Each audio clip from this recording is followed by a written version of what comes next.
നമസ്കാരം. എന്റെ പോഡ്കാസ്റ്റിൽ ആദ്യമായിട്ടാണ് ഒരു പൈലറ്റ് വരുന്നത്.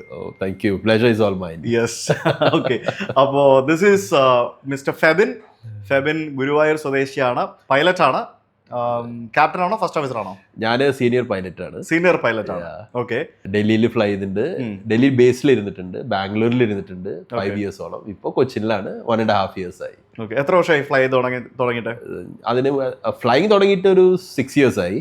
അതിനെക്കാട്ടിലും മുമ്പ് ഞാൻ പൈലറ്റ്സിന്റെ റോസ്റ്റർ ഉണ്ടാക്കുമായിരുന്നു. എന്ന് പറഞ്ഞാല് റോസ്റ്റർ എന്ന് പറഞ്ഞു കഴിഞ്ഞാൽ നിങ്ങൾ പൈലറ്റ്സിന്റെ ഒരു മാസം മുമ്പ് നെക്സ്റ്റ് മന്തിന്റെ റോസ്റ്റർ കിട്ടും. അപ്പൊ ഏത് ദിവസം ഏത് റൂട്ടിലാണ് ഞങ്ങൾ ഫ്ലൈ ചെയ്യേണ്ടതെന്ന് നമ്മൾ ഉണ്ടാക്കാറുണ്ട്. Roster, pilot roster. Schedule, correct. Schedule. അപ്പൊ അത് ഡൽഹിയിലാണ്, ഹെഡ് ക്വാർട്ടേഴ്സിലാണ് ഞാൻ ചെയ്തിട്ടുള്ളത്. അപ്പൊ 2 years അവിടെയായിരുന്നു. ഒക്കെ കൂടിയിട്ട് ഏവിയേഷൻ റിലേറ്റഡ് ഒരു 7-8 years എക്സ്പീരിയൻസ് ആയി. ഇപ്പോ പൈലറ്റ് ആയിട്ട് 6 years ആയി. എവിടെയാ പഠിച്ചതൊക്കെ? ഞാൻ US-ലാണ്, ഫ്ലോറിഡയിലെ മയാമി എന്ന് പറയും, മയാമി. അപ്പോൾ 2012 പഠിച്ച് അവിടെ US-ൽ എൻ്റെ ഫ്ലൈങ് കഴിഞ്ഞ് അമേരിക്കൻ ലൈസൻസ് എടുത്തിട്ടുള്ളതാണ്. FACPL എന്ന് പറയും. അത് വന്നിട്ട് ഇന്ത്യയിലോട്ട് വന്നിട്ട് 2014 ലൈസൻസ് കൺവേർട്ട് ചെയ്ത് DGCA ലൈസൻസിലോട്ട് വന്നു. thereafter CPL എടുത്തു, അത് കഴിഞ്ഞിട്ട് ATPL എടുത്തു, ക്യാപ്റ്റൻ ലൈസൻസ് ആയി. ഇങ്ങനെ ലൈഫ് ഈസ് ഗോയിങ് ഓൺ. സ്വാഭാവികമായിട്ടും എയർബസ് ആയിരിക്കും ഫ്ലൈ ചെയ്യുന്നത് അല്ലേ? We have ATR, Airbus, 777 and wet lease, correct. Lease would be from other places, okay, like from the country where the aircraft has come. Okay. But Turkish Airlines ന്റെ ഒക്കെ ആണെങ്കിൽ അവിടുത്തെ crew ആണ് നമ്മൾ ഈ ഞങ്ങളുടെ എയർക്രാഫ്റ്റ്, ഈ ലീസ്ഡ് എയർക്രാഫ്റ്റ്സ് ഓപ്പറേറ്റ് ചെയ്യുന്നത്. ഈ നോർത്ത് അറ്റ്ലാന്റിക് എങ്ങനെ ചെയ്യുന്നത്? നോർത്ത് അറ്റ്ലാന്റിക് ഞങ്ങൾ ഇപ്പോൾ കുറച്ച് 787s കൊണ്ടുവരുന്നുണ്ട്. That is basically to tap the international market, which is actually taken care by Emirates, Etihad, Qatar Airways. ഇപ്പൊ നമ്മൾ ബയലാറ്ററൽ അഗ്രിമെന്റ്സ് ഉണ്ടാവും നമുക്ക്. You know, if the other airlines want to come into our country and we want to go to that country, but we don't have enough wide bodies in our country. Wide bodies എന്ന് വെച്ച് കഴിഞ്ഞാൽ wider body aircrafts, bigger aircrafts. അപ്പോൾ അത് കാരണം we are leasing aircrafts to fly those international destinations. പിന്നെ നമ്മൾ എയർഫെയർസ് നോക്കുമ്പോൾ ഇപ്പോൾ ഒരു കൊച്ചിൻ ഡൽഹി ആയാലും ഒരു കൊച്ചിൻ ദുബായ് ആയാലും പല ആൾക്കാർ പറയും the prices are same. ഒരു Cochin Delhi it's like 10,000, 8,000 rupees. And for example, a Cochin Dubai would be sometimes 12,000, 13,000 rupees. അപ്പോൾ ഞാൻ പറയുകയാണെങ്കിൽ aviation fairs are always dynamic. It is all about demand and supply. ഞാൻ കഴിഞ്ഞ ദിവസം ഞാൻ ശ്രീനഗർ പോകുന്നുണ്ട്. അപ്പം ശ്രീനഗർ പോയിട്ട് തിരിച്ച് ലേയിലേക്കൊക്കെ ഒന്ന് പോയിട്ട് തിരിച്ച് വരാൻ വേണ്ടി നോക്കുമ്പോഴത്തേക്കിനും ലേ ടു Kochi when I look for the price, it's like 18,000, 20,000 ഒക്കെയാണ് കാണിക്കുന്നത്. That is via Delhi, via Mumbai. Like ഒന്നാമത് അവിടുന്ന് ഫ്ലൈറ്റ്സ് കുറവാണ്. ഇത്രയും ടൂറിസ്റ്റുകൾ പോകുന്നുണ്ട്, ഫ്ലൈറ്റ്സ് കുറവാണ്. രണ്ടാമത് ഉള്ള പ്രൈസ് എന്ന് പറയുന്നത് ലൈക്ക് ഒന്ന് ആലോചിക്കുക, നമുക്ക് ഇവിടെ നിന്ന് കേരളത്തിൽ നിന്നൊരു ടൂറിസ്റ്റ് ലേ വരെ പോയിട്ട് വരണമെന്നുണ്ടെങ്കിൽ ഒരാൾക്ക് പെർ ഹെഡ് മിനിമം ഒരു 25,000, 30,000 റുപ്പീസ് ടിക്കറ്റ് ചാർജ് കൊടുക്കണം. അറ്റ് ദ സെയിം ടൈം 6,000, 7,000 നമുക്ക് you can go to Bangkok അല്ലെങ്കിൽ you can go to any other south east Asian countries. അവിടെ ചെന്നാലും അഫോർഡബിൾ ആയിട്ട്, ലൈനെക്കാട്ടി അഫോർഡബിൾ ആയിട്ട് റൂമും കിട്ടും, അല്ലെങ്കിൽ സൗകര്യങ്ങളും കിട്ടും, ബാക്കിയുള്ള കാര്യങ്ങളെല്ലാം കിട്ടും. സോ ഡൊമസ്റ്റിക് ടൂറിസം കാര്യമായിട്ട് ഡെവലപ്പ് ആവണമെന്നുണ്ടെങ്കിൽ നമ്മൾ ഈ എയർലൈൻ ചാർജസ്, അത് ഒരിക്കലും ഞാൻ എയർലൈൻസിനെ അല്ല ബ്ലെയിം ചെയ്യുന്നത്, ഗവൺമെന്റിനെയാണ് ബ്ലെയിം ചെയ്യുന്നത്. കാരണം നമ്മളൊരു ടിക്കറ്റ് എടുത്ത് കഴിയുമ്പോഴത്തേക്കും ബേസ് എയർ ഫെയർ എന്ന് പറയുന്നത് കാണുന്നത് ഇത്രയൊക്കെ ഉള്ളൂ. പിന്നെ വരും മറ്റേ cute charge, airport handling charge, മറ്റേ ചാർജ്, മറിച്ചേ ചാർജ്. ഒരു 100 കൂട്ടം ചാർജസ് ആണ് ഇതിനകത്ത് വരുന്നത്. ആ ചാർജസും ടാക്സും ഇതെല്ലാം കൂടെ കൺട്രോൾ ചെയ്ത് കുറച്ചൊക്കെ ഒന്ന് അഡ്ജസ്റ്റ് ചെയ്താൽ മാത്രമേ ഈ എയർ ഫെയർ കുറയുള്ളൂ. ഇപ്പൊ ഒരു 10,000 രൂപയുടെ ടിക്കറ്റിൽ ചിലപ്പോൾ എയർ ഫെയർ എന്ന് പറയുന്നത് ചിലപ്പോൾ 3,000, 3,500 ആയിരിക്കും. Non an average base fair. ബാക്കി ഈ ബേസ് ഫെയർ മാത്രമല്ല എയർലൈൻസിന് കിട്ടുന്നുള്ളൂ, അല്ലേ? പിന്നെ നമ്മുടെ സർചാർജ് ഓഫ് ഫ്യൂൽ സർചാർജ് വേണമെങ്കിൽ കിട്ടുമായിരിക്കും. ബാക്കിയുള്ള എല്ലാം ടാക്സും ബാക്കിയുള്ള UDF goes to the airport, fuel goes somewhere else. Base fare and but as fuel surcharge, sometimes when the fuel prices goes up, is only the price what you get. So അപ്പോൾ US-ൽ പഠിച്ചു കഴിഞ്ഞ് നമ്മൾ തിരിച്ച് വന്നു, ഇവിടെ വന്നിട്ട് pilot licence ഒക്കെ DGCA-ലാക്കി. ഞാൻ ഓപ്പറേഷൻസിലായിരുന്നു. So I was part of workforce management. ഞാൻ ആദ്യം പറഞ്ഞ പോലെ പൈലറ്റ്സിന്റെ റോസ്റ്റർ ഉണ്ടാക്കുമായിരുന്നു. അപ്പോൾ ഞാൻ HR-നെ പോയി ഞാൻ പറഞ്ഞു I'm a very aviation enthusiast, I would like to be part of your organisation. അപ്പോൾ അവർ പറഞ്ഞു ഓക്കെ, നിങ്ങളുടെ കയ്യിൽ എന്താ എക്സ്പീരിയൻസ് ഉള്ള? ഞാൻ പറഞ്ഞു എൻ്റെ ലൈസൻസ് ഒക്കെ ഉണ്ട്, പിന്നെ I'm a degree holder too. അപ്പോൾ അവർ പറഞ്ഞു okay, would you like to work as would you like to make rosters for pilots, അതായത് സ്കെഡ്യൂൾ ഉണ്ടാക്കാൻ താല്പര്യമുണ്ടോ? ഞാൻ പറഞ്ഞു വൈ നോട്ട്. ആ സമയത്ത് കുറച്ച് എഡ്യൂക്കേഷൻ ലോണൊക്കെ ഉണ്ടായിരുന്നു. അപ്പോൾ അത് അടയ്ക്കാനൊരു ഓപ്ഷൻ കൂടിയായിരുന്നു എനിക്കത്. ഡൽഹിയിലായിരുന്നു, ഇറ്റ് വാസ് ഇൻ ഗുഡ്ഗാവ്. അപ്പോൾ I got that job. I started making rosters for pilots. അവരെ വിളിച്ച് പറയണം, സാറേ ഇതാണ് ഈ ദിവസം ഈ ഫ്ലൈറ്റാണ് സാർ ഓപ്പറേറ്റ് ചെയ്യേണ്ടത് എന്നൊക്കെ ഞാൻ വിളിച്ച് പറയും. അപ്പോൾ എൻ്റെ മനസ്സിൽ ഞാനൊരു പൈലറ്റ് ആണല്ലോ, ഞാൻ അവർക്ക് വേണ്ടി റോസ്റ്റർ ഉണ്ടാക്കുകയാണ്, എന്താണ് എനിക്കൊരു ഫ്ലൈറ്റൊക്കെ കിട്ടുക, എപ്പോഴും ഞാനൊക്കെ ഓപ്പറേറ്റ് ചെയ്യാമെന്ന് ഞാൻ ആഗ്രഹിക്കാറുണ്ട് ആ സമയത്ത്. So it was nice time. So thereafter I got an opportunity in 2017. I got type rating എന്ന് പറഞ്ഞൊരു സംഭവമുണ്ട്, in which you have to do a specific course for the specific aircraft which you gonna fly. So that is Airbus 320. അപ്പോൾ ഞാൻ ഈജിപ്തിൽ പോയി, കൈറോയിൽ പോയി, Egypt air എന്ന് പറഞ്ഞൊരു ട്രെയിനിങ് സെന്ററിൽ പോയിട്ട് എയർബസ് 320 ടൈപ്പ് റേറ്റിംഗ് എടുത്തു. അത് നിങ്ങൾ നിങ്ങളുടെ പൈസ മുടക്കി ചെയ്യണം. ഇതൊക്കെ നമ്മൾ ചെയ്യണം. We cannot got a company for that. Okay. In India no airlines will sponsor your training. Okay. Even if you are a cadet in India, it's self-sponsored. Okay. പക്ഷെ sometimes some state governments and all are there in which if you belong to certain category of maybe OBC or something, മനസ്സിലായി. they might give you a scholarship or something. Till that time it is outside and beyond the reach of normal people. മനസ്സിലായി. You should have deep pockets to get into this. Okay, അതായത് എനിക്ക് മനസ്സിലായത് ഇപ്പോൾ Fortuner ഓടിക്കാൻ ഒരു licence, പിന്നെ ബെൻസിന്റെ GLS ഓടിക്കാൻ ഒരു ലൈസൻസ്, ഓഡിയുടെ Q7 ഓടിക്കണമെങ്കിൽ വേറൊരു ലൈസൻസ് എന്നൊക്കെ പറയുന്ന പോലെ ഓരോ വിമാനം ഓടിക്കാനായിട്ട് സെപ്പറേറ്റ് ടൈപ്പ് റൈറ്റിംഗ് കോഴ്സുകൾ പഠിച്ച് എടുക്കണം. അത് DGCA റെക്കഗ്നൈസ്ഡ് ആയിരിക്കണം. DGCA ലൈസൻസിൽ DGC എൻഡോസ് ചെയ്ത് നമുക്ക് തരണം. പിന്നെ periodically every 6 months we have proficiency check also. ആ പ്രൊഫിഷ്യൻസി ചെക്കും എല്ലാ 6 months നമ്മൾ സിമുലേറ്റേഴ്സിൽ കയറിയിട്ട് പാസ്സാവും വേണം, അല്ലെങ്കിൽ we cannot fly even if you have 10,000 hours. Every 6 months is your proficiency check. എന്റെ ഇപ്പൊ കഴിഞ്ഞോളൂ. ശരി, ഇപ്പൊ എത്ര മണിക്കൂർ ഫ്ലൈറ്റ് ഉണ്ടാവും? എനിക്ക് എന്റെ എക്സ്പീരിയൻസ് ആണോ? I got around 3,500 hours. Okay. Yeah, അതില് 320 ഉണ്ട്, 321 ഉണ്ട്. Okay. Basically 320 ലൈസൻസ് വെച്ച് 321 ഓടിക്കാൻ പറ്റും. Yeah, because it's considered as a family of aircraft. Airbus 318, Airbus 319, 320, 321. This is considered as one family. Now we are getting more aircraft which is known as 321 XLR. അത് വേറെ ആണോ?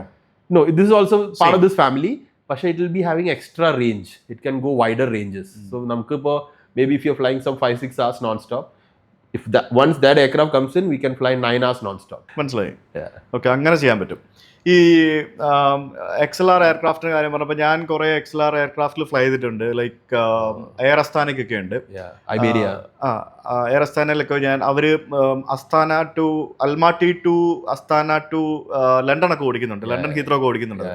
Almost 9 hours ഒക്കെ വരും ഇങ്ങോട്ട് വരുമ്പോൾ. ട്രാൻസോഷ്യനിക് ഫ്ലൈറ്റ്സ് ആണ് mainly അവർ cover ചെയ്യണ aircraft വെച്ചിട്ട്. അതെ, അപ്പോൾ അങ്ങനെ ഓപ്പറേറ്റ് ചെയ്യുന്ന, പക്ഷെ അത് അതിനകത്ത് ഈ പറഞ്ഞ പോലെ കുറച്ചുകൂടെ ലെങ്ത് ആണല്ലോ, അതിന് ലെങ്ത് കൂടുതലാണ്, സീറ്റ്സ് കൂടുതലാണ്. പിന്നെ I would say the aircraft is same, പക്ഷേ it is an advanced version of a 321. 321 അത്രയും സീറ്റ്സ് ഉണ്ട് അല്ലെ, കമ്പയർഡ് ടു 321 സീറ്റ്സ് കൂടുതലാണ്. പക്ഷെ എന്നിട്ടും ഈ എയർസ്ഥാനം ഓടിക്കുമ്പോഴത്തേക്കും ഇവര് കംപ്ലീറ്റ് സീറ്റ് സെല്ല് ചെയ്യില്ല. ബാക്കിലത്തെ 2-3 റോ ഇവര് ബ്ലോക്ക് ചെയ്തിടും. എനിക്ക് തോന്നുന്നു ഇവർക്ക് ലോഡ് കുറയ്ക്കുന്നതിന് വേണ്ടി ആയിരിക്കണം. പക്ഷെ അവർക്ക് ഭയങ്കര ഫെയറാ.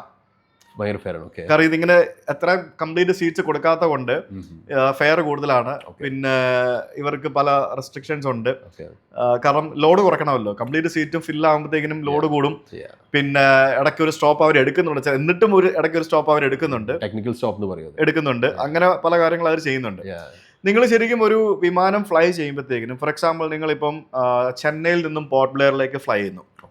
പോകുമ്പോഴത്തേക്കിനും ഈ പോർട്ട് ബ്ലെയർ നമ്മുടെ ഇന്തോനേഷ്യ അടുത്താണെന്നുണ്ടെങ്കിലും അതും ഇന്ത്യൻ എയർ സ്പേസ് തന്നെയല്ലേ complete? Chennai airspace, Indian airspace. It belongs to the Indian mainland and it comes under the Chennai FIR boundary. Okay. അവിടെ വരെ ചെന്നൈ FIR-ന്റെ കീഴിൽ വരുന്നതാണ് അല്ലേ? അപ്പോൾ ഓസ്ട്രേലിയയിൽ നിന്ന് വരുന്ന ഒരു വിമാനം ഇന്ത്യൻ എയർ സ്പേസിൽ കയറുമ്പോഴത്തേക്കിനും ആൻഡമാന്റെ മുകളിൽ എത്തുമ്പോഴത്തേക്കിനും ചെന്നൈ FIR-ൽ കണക്റ്റഡ് ആവും. Exactly. 10 minutes prior to entering a airspace, you should contact that FIR and you should establish two-way communication. Okay. That's how you enter the airspace. Okay. അതായത് നമ്മൾ അവരെ കോണ്ടാക്ട് ചെയ്ത് ഞാൻ വരുന്നുണ്ട് എന്നൊക്കെ പറഞ്ഞ് ചെയ്യണം. You're an expected guest.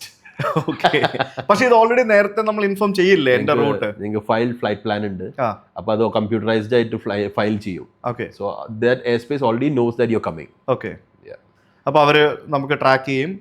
ഇനി എന്തെങ്കിലും ഉണ്ടെങ്കിൽ ആദ്യമേ അവർ റിജക്റ്റ് ആണെങ്കിൽ അവർക്ക് ആദ്യമേ റിജക്ട് ചെയ്യാം. അങ്ങനെയൊക്കെ ചെയ്യാൻ പറ്റും. അപ്പോൾ ഫ്ലൈറ്റ് പ്ലാനെ അവർ അക്സെപ്റ്റ് ചെയ്യില്ല. അപ്പോൾ you can fly. If it is accepted, you can come in. പക്ഷേ you should establish communication. Okay. അപ്പോൾ എൻ്റെ ചോദ്യം ഇങ്ങനെ ആയിരുന്നു, Chennai you are flying two port Blair. നിങ്ങൾക്ക് ഞാൻ കഴിഞ്ഞ ദിവസം ഞാൻ പോർട്ട് ബ്ലെയർ പോയപ്പോഴത്തേക്കും ലൈക്ക് ഒരു ഗോ അറൗണ്ട് ഉണ്ടായിരുന്നു, ഭയങ്കര വിൻഡി ആയിരുന്നു. ഞാൻ വീഡിയോ കണ്ടായിരുന്നു. നിങ്ങൾ രണ്ടാമത് വന്നും ലാൻഡ് ചെയ്യാൻ പറ്റിയില്ല, നിങ്ങൾ മൂന്നാമത് ട്രൈ ചെയ്ത് ലാൻഡ് ചെയ്യാൻ പറ്റിയില്ല. What you will do? Okay, so it's A domestic flight. Okay, so it is port Blair. അപ്പോൾ പോർട്ട് ബ്ലെയർ എന്ന് പറയുമ്പോൾ ഞങ്ങളിപ്പോൾ ഞങ്ങളുടെ ഡോക്യുമെന്റ്സ് ഒക്കെ വായിക്കുമ്പോൾ generally it is a tail wind airport. Tail wind എന്ന് പറഞ്ഞു കഴിഞ്ഞാൽ നമ്മളെപ്പോഴും ലാൻഡ് ചെയ്യാൻ പോകുമ്പോൾ ഹെഡ് വിൻഡിലോട്ടാണ് ലാൻഡ് ചെയ്യേണ്ടത്. When the wind is coming from your front. അതെ. ഇപ്പോൾ പോർട്ട് ബ്ലെയർ നമ്മൾ ലാൻഡ് ചെയ്യുമ്പോൾ generally we get tail winds. Tail winds പറയുമ്പോൾ നമ്മൾ ലാൻഡ് ചെയ്യാൻ വരുമ്പോൾ നമ്മൾ വിൻഡ് പിന്നിന്ന് പുഷ് ചെയ്യാണ് നമ്മളെ. അപ്പോൾ റൺവേ ഉണ്ടെന്ന് വിചാരിച്ചിട്ട് നമുക്ക് ലാൻഡ് ചെയ്യണമെങ്കിൽ ഫുൾ റൺവേ ഉപയോഗിക്കാൻ പറ്റത്തില്ല. V have A specific touch down zone. ആ ടച്ച് ഡൗൺ സോണിൽ വേണം നമ്മൾ എയർക്രാഫ്റ്റിനെ കൊടുന്ന് ലാൻഡ് ചെയ്യിപ്പിക്കാൻ. അതിന്റെ ആ ടച്ച് ഡൗൺ സോൺ വിട്ടിട്ട് കുറെ മാർക്കിംഗ് കണ്ടിട്ടുണ്ടോ? റൺവേയിൽ കുറെ മാർക്കിംഗ് കണ്ടിട്ടുള്ളൂ. That is touch down zone. ആ ടച്ച് ഡൗൺ സോൺ വിട്ട് കഴിഞ്ഞാൽ റൺവേ പുറത്തേക്ക് ചാടാനാണ് എയർക്രാഫ്റ്റിന് കൂടുതൽ chance. That's what happened in Mangalore air crash. Because he crossed that touchdown zone. And it was a fatal accident. So he couldn't stop. He could not stop, and it was a tabletop runway, and the aircraft just went down, nosedived. After he could not land on the specific part of the runway. So പുള്ളി അവിടെ go അറൗണ്ടിന് decision എടുത്തില്ല. അതാ പുള്ളിയുടെ mistake ആയിരിക്കും. Exactly, because the wind was very bad, the weather was really bad. നമ്മൾ touch down സോണിൽ aircraft ഇരുന്നില്ലെങ്കിൽ there are high chances that aircraft will run out of the runway. മനസ്സിലായി. And that's what happened. Okay. അപ്പൊ ഈ port ബ്ലെയറിന്റെ കാര്യത്തിൽ ഞാൻ ചോദിക്കാൻ പ്രത്യേകിച്ച് reason, സാധാരണ നിങ്ങൾ പോകുമ്പോൾ നിങ്ങൾക്ക് ഒരു പ്ലാൻ ബി, ഒരു നെക്സ്റ്റ് എയർപോർട്ട് ഉണ്ടാവുമല്ലോ. എക്സാക്ട്ലി. അപ്പൊ ഈ പോർട്ട് ബ്ലെയറിന് ഏത് എയർപോർട്ടാണ് കൊടുക്കുന്നത്? നിയർ ബൈ ഒന്നും ഇല്ലല്ലോ. ഇപ്പൊ നമുക്ക് നിയർ ബൈ എയർപോർട്ട് ഇല്ലെങ്കിൽ വി ക്യാരി എക്സ്ട്രാ ഫ്യൂൽ. ഇപ്പൊ നിയർ ബൈ, ഇപ്പൊ ഞാനിപ്പോ കൊച്ചിനിൽ ടേക്ക് ഓഫ് ചെയ്തിട്ട് ഞാൻ if I am going to Bangalore, അപ്പൊ I have lot of alternates nearby. So I have to carry alternate fuel to that particular airport which is nearby to that. ആ റേഡിയസിൽ വരുന്ന എയർപോർട്ടിലുള്ള fuel മാത്രം ഞാൻ carry ചെയ്താൽ മതി. പക്ഷേ in case of Port Blair I have to carry extra fuel to come back. നിങ്ങൾക്ക് അവിടെ അപ്പുറത്ത് പോയി ഇന്തോനേഷ്യ പോയി ഇറങ്ങാൻ പറ്റില്ലല്ലോ. If required I might. Domestic flight അല്ല, സമ്മതിക്കോ? എമർജൻസിക്ക് സംഭവിക്കുമായിരിക്കും. നമ്മളിപ്പോ ദുബായിലോട്ട് പോവുകയാണെങ്കിൽ we might have to go and land in Karachi if you going from Cochin. Okay.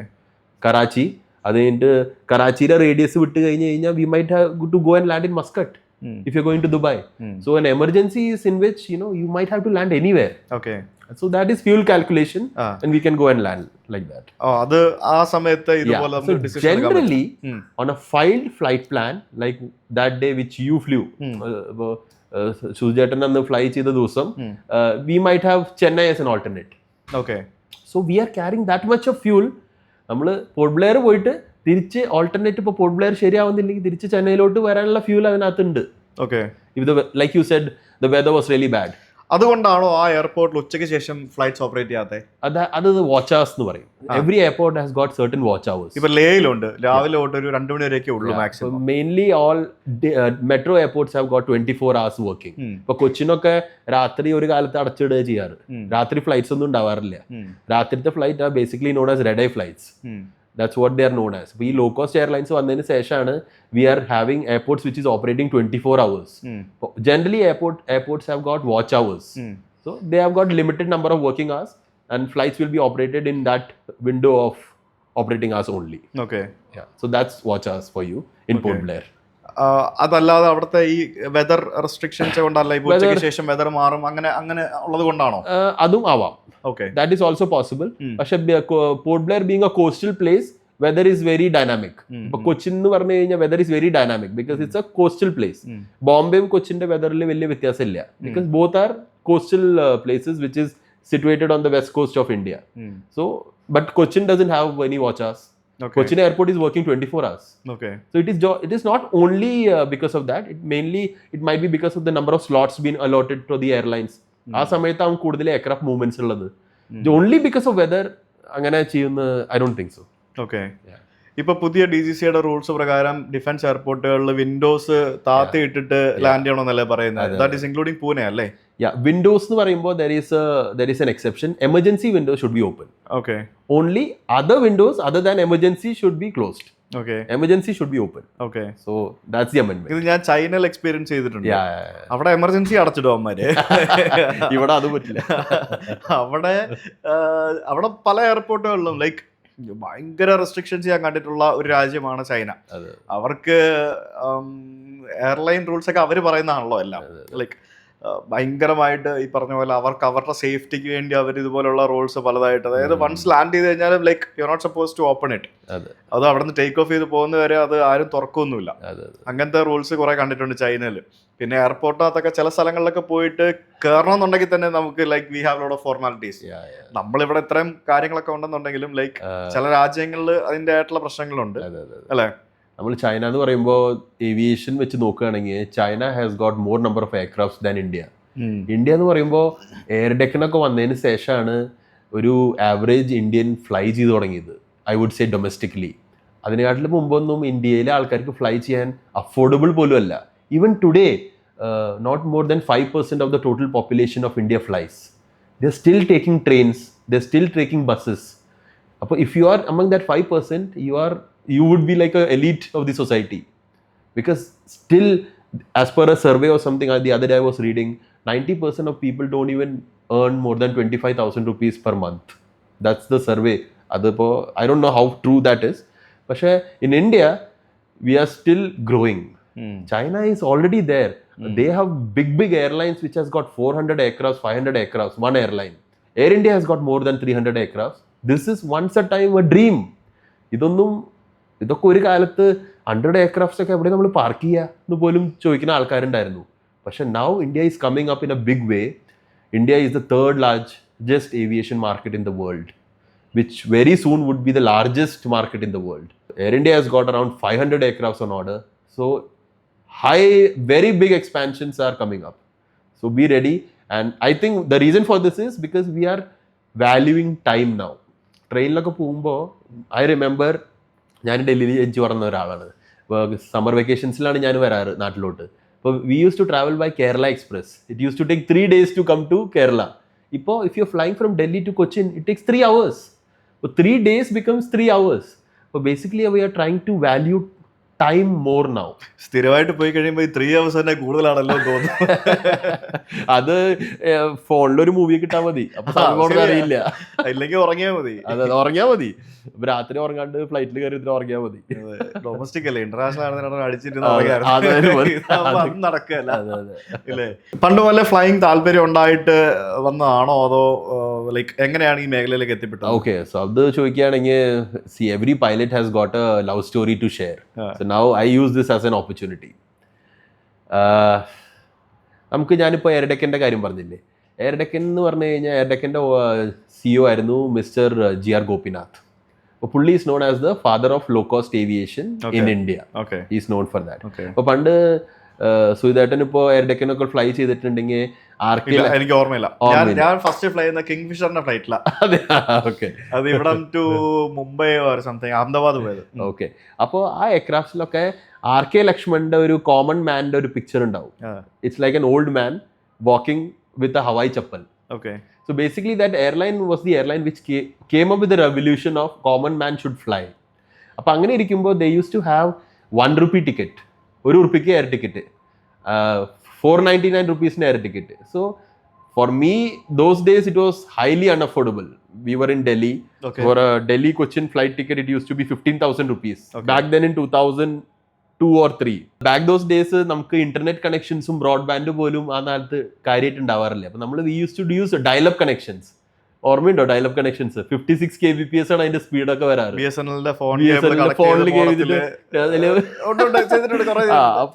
അപ്പൊ ഈ ടിക്കറ്റിന്റെ ബുക്കിംഗ് ഒക്കെ വരുമ്പോ ഏജന്റിനോട് പറഞ്ഞു കഴിഞ്ഞാൽ അവര് കമ്മീഷൻ നന്നായി മേടിക്കും. I use to target this 1 rupee ticket. അപ്പോ I got one day I was very lucky. I got a ticket, 1 rupee ticket from Delhi to Trivandrum via Chennai. Appo I only paid 222 rupees that day for that flight ticket. 222 rupees. Okay. Which was inclusive of UDF, which was inclusive of your BSF, which was including cute fees ഒന്നും ഉണ്ടായിരുന്നില്ല ആ കാലത്ത്. അതൊക്കെ ഇപ്പോഴാണ് cute ഒക്കെ വന്നു തുടങ്ങിയത്. Which is again not cute. So that day I decided, this is കൊള്ളാലോ സംഭവം. 3 days ന്റെ സംഭവം I am covering in 3 hours.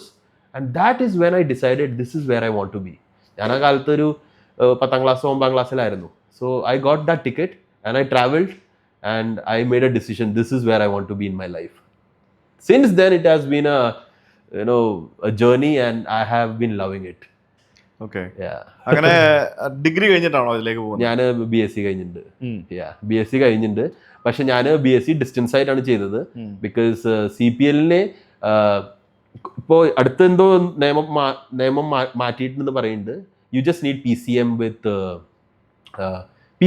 PCM ആവശ്യമില്ല. You need physics and maths to get a CPL licence. പക്ഷേ now there's a good news if I can share with you. Government is coming up with a new flying school new rule in which you don't even need physics and maths. Okay. To get a CPL. Okay. So this is already accepted worldwide. അപ്പോൾ വണ്ടി ഓടിക്കാനായിട്ട് ഫിസിക്സും മാത്സും പഠിക്കണമെന്നുണ്ടോ എന്ന് ചോദിച്ചു കഴിഞ്ഞാൽ ഇപ്പം like അറിയില്ല. നിങ്ങൾക്ക് ശരിക്കും ഇത് ഈ വിമാനം ഓടിക്കാന്ന് പറഞ്ഞ ചില്ലറ പരിപാടി ഇല്ലെന്ന് എല്ലാവർക്കും അറിയാം. ലൈക്ക് ഇതിനകത്ത് കുറേ പേപ്പർ വർക്ക് ഉണ്ട്, അതുണ്ട്, മറ്റുണ്ട്, മറിച്ചുണ്ട്, കുറേ പരിപാടികളുണ്ട്. എന്താണ് ശരിക്കും നിങ്ങൾക്ക് ഈ കാൽക്കുലേഷൻസും പരിപാടികളൊക്കെ ഉണ്ടോ ശരിക്കും? You should be good with mental maths. Okay. Mental maths വേണം. പക്ഷെ ആ കാൽക്കുലസ് ലെവലിന്റെ മാത്സും നമുക്ക് ആവശ്യമില്ല. ഡിഫറൻഷ്യൽ ഇക്വേഷൻസും മറ്റതൊക്കെ നമ്മൾ +2 ചെയ്തിട്ടില്ല. അതൊന്നും വേണ്ട. U just need mental maths. ഇപ്പൊ 3ന്റെ ടേബിളൊക്കെ അറിയായിരുന്നെങ്കിൽ നന്നായിരിക്കും. എന്താ വെച്ച് കഴിഞ്ഞാൽ ഡിസെന്റ് കാൽക്കുലേഷൻസ് പറഞ്ഞ ഒരു കാൽക്കുലേഷൻ ഉണ്ട്. അത് നമ്മൾ 3 ഡിഗ്രി വെച്ചിട്ടാണ് നമ്മൾ അപ്രോച്ച് ചെയ്യുക റൺവേയിലോട്ട്. അപ്പൊ 3ന്റെ ടേബിൾ അറിയുകയാണെങ്കിൽ it will be easier for you to do the calculations. Plus you need as I said fuel calculations ഉണ്ട്, പിന്നെ ഈ ഡിസെന്റ് കാൽക്കുലേഷൻസ് ഉണ്ട്, പിന്നെ your weather at your destination, weather at your alternate, weather departure whether.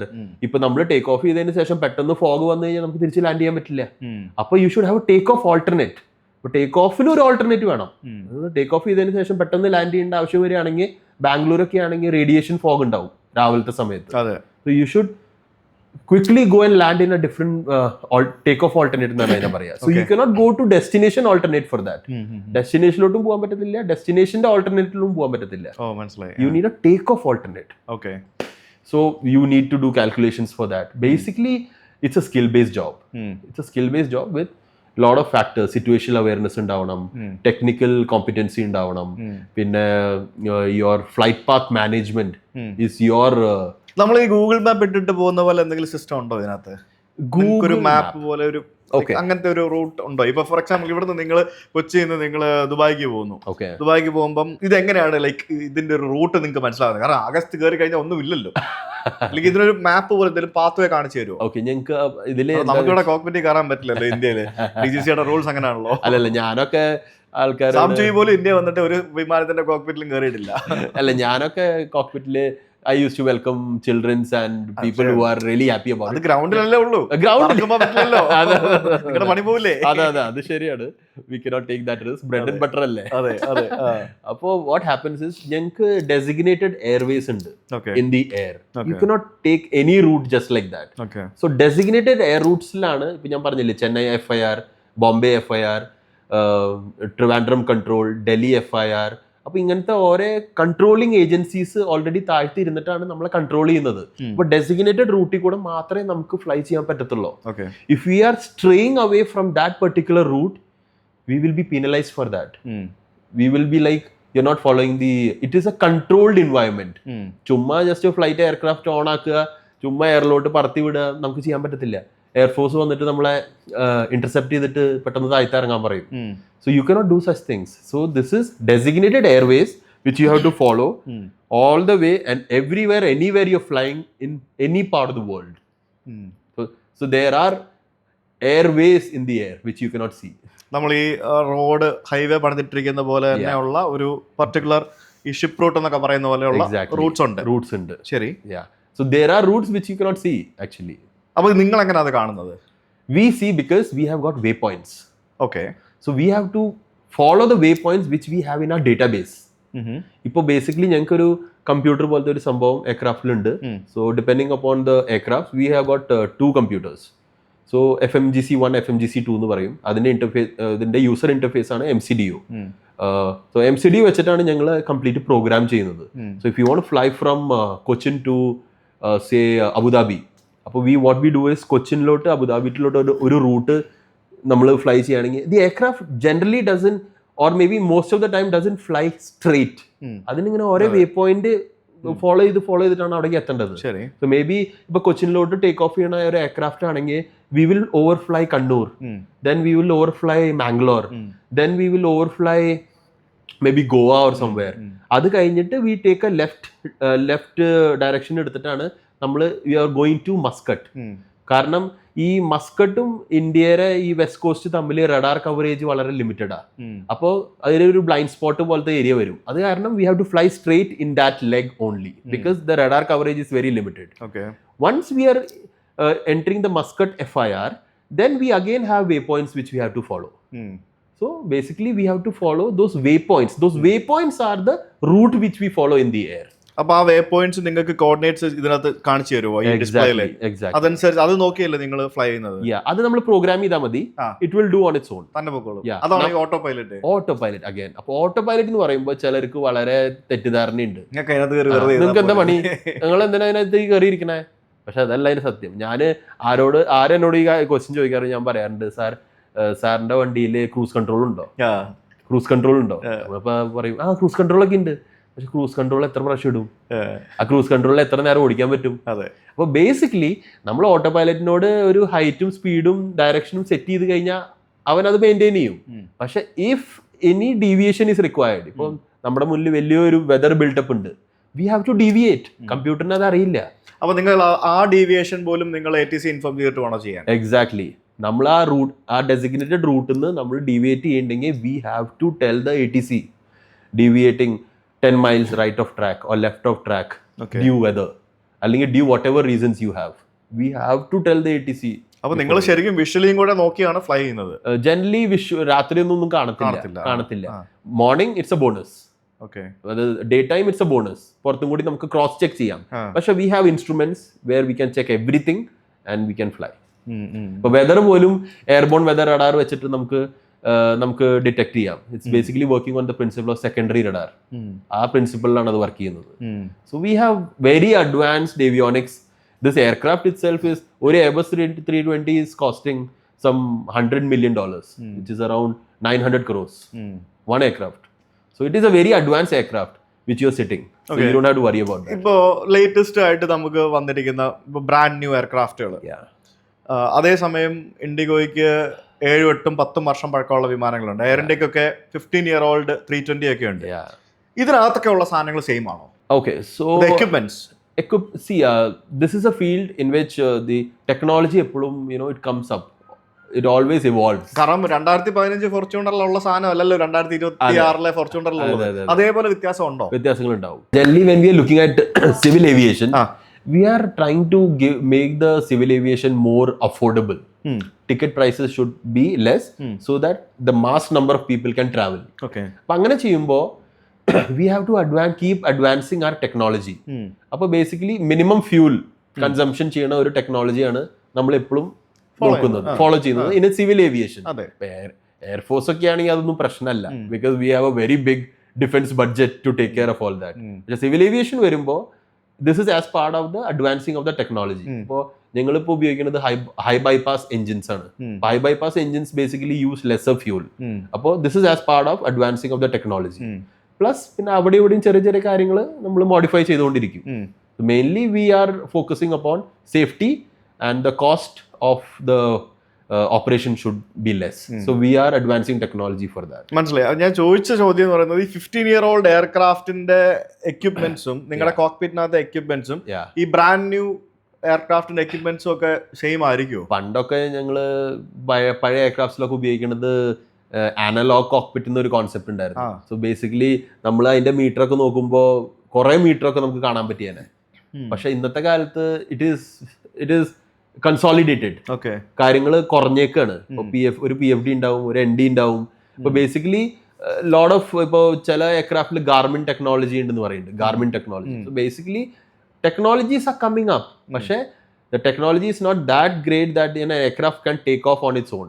An aircraft can land on its own, automatically land ചെയ്യാം, പക്ഷെ take off ചെയ്യാൻ പറ്റത്തില്ല, ഇപ്പോഴും പറ്റത്തില്ല. So yes, we are advancing on the technology. As you said 2005, 2015, 2025 അതിൽ കുറെ difference നമുക്ക് കാണാം. Yes.